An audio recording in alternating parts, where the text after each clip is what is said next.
A Era Vargas foi um período da história do Brasil entre 1930 e 1945, governado por Getúlio Vargas, caracterizado pela centralização do poder, pelo incentivo às indústrias e pela criação de direitos trabalhistas. Além do que, foi marcado pelo nacionalismo e pelo populismo. Afinal, como Getúlio Vargas chegou ao poder? Em 1929, o mundo foi abalado por uma gravíssima crise do capitalismo. A causa foi a superprodução da indústria dos Estados Unidos, que cresceu mais do que as necessidades do seu mercado consumidor interno e mais do que o mercado consumidor internacional. Assim, os Estados Unidos não conseguiram mais vender suas mercadorias e, com isso, deixaram também de comprar dos países com os quais tinham relações comerciais, que foi o caso do Brasil. 7 milhões de sacas de café deixaram de ser vendidas para os Estados Unidos. Devido a isso, o governo brasileiro de Washington Luiz, numa tentativa de segurar os preços, comprou as milhares de sacas dos cafeicultores e as queimou. Mas foi em vão, pois o preço do café despencou e foi impossível conter a crise na cafeicultura brasileira, onde muitos fazendeiros foram à falência, o que contribuiu para a desestruturação da organização do poder da Primeira República, como a política do café com leite, e no consequente rompimento desse acordo político entre a oligarquia de São Paulo e a oligarquia de Minas Gerais. Esse rompimento ficou evidente nas eleições de 1930, quando, em vez de ser indicado um candidato de Minas Gerais, o presidente Washington Luiz, que era de São Paulo, indicou outro candidato paulista à sua sucessão, que foi Júlio Prestes. Diante disso, Minas Gerais apoiou a chapa Aliança Liberal, que tinham lideranças políticas do Rio Grande do Sul e da Paraíba, e lançaram Getúlio Vargas, governador gaúcho, para presidente da República e João Pessoa, governador paraibano, para vice-presidente. Outra chapa nessas eleições, considerada a primeira candidatura popular à presidência do Brasil, foi o BOC, Bloco Operário Camponês, encabeçada por um operário chamado Minervino de Oliveira como candidato. A chapa tinha um programa sobre as conquistas de direitos trabalhistas para operários e camponeses. Porém, nas eleições, a chapa teve uma votação pouco expressiva. A chapa Aliança Liberal apresentava um programa de reformas que tinha grande aceitação entre a classe média e os militares tenentistas, além de um pequeno segmento paulista do Partido Democrático, dissidente do tradicional Partido Republicano Paulista, o PRP, pois desejava um país mais politicamente liberal. Prometia o voto secreto para acabar com o coronelismo e as fraudes, propunha o incentivo à produção industrial e a criação de leis trabalhistas. Porém, nessas eleições de 1930, Getúlio Vargas saiu derrotado e o seu concorrente paulista, Júlio Prestes, vencedor.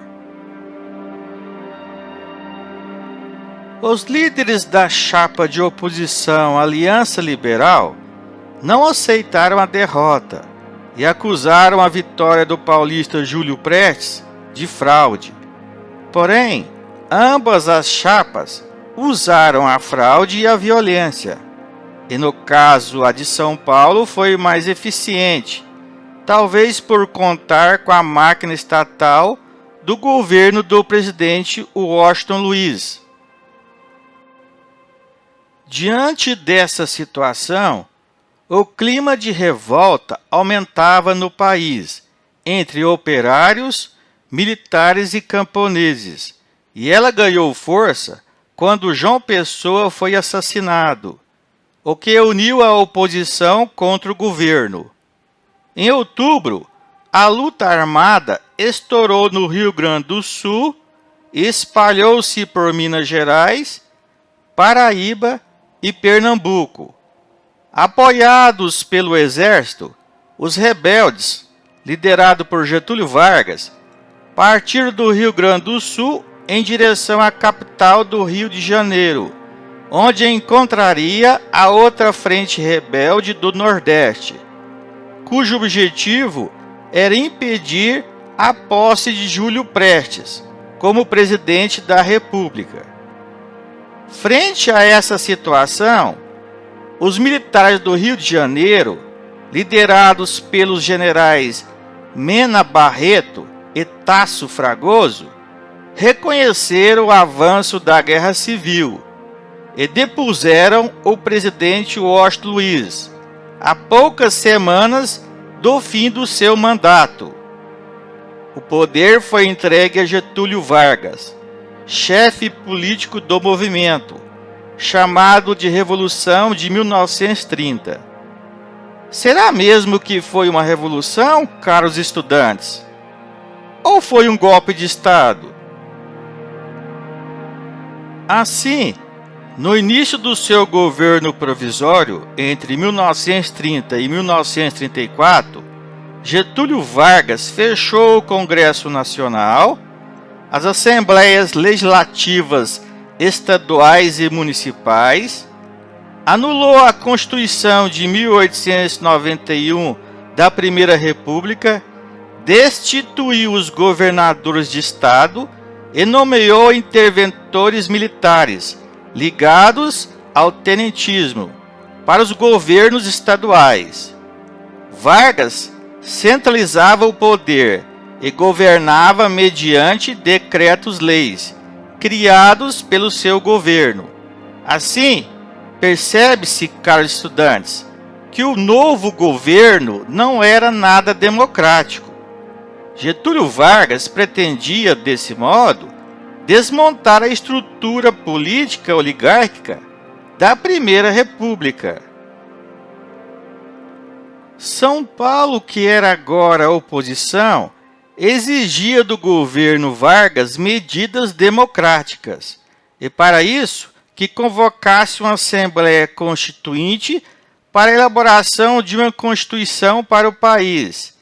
Além do que, os paulistas não aceitaram o interventor pernambucano nomeado por Getúlio Vargas para o governo do estado de São Paulo.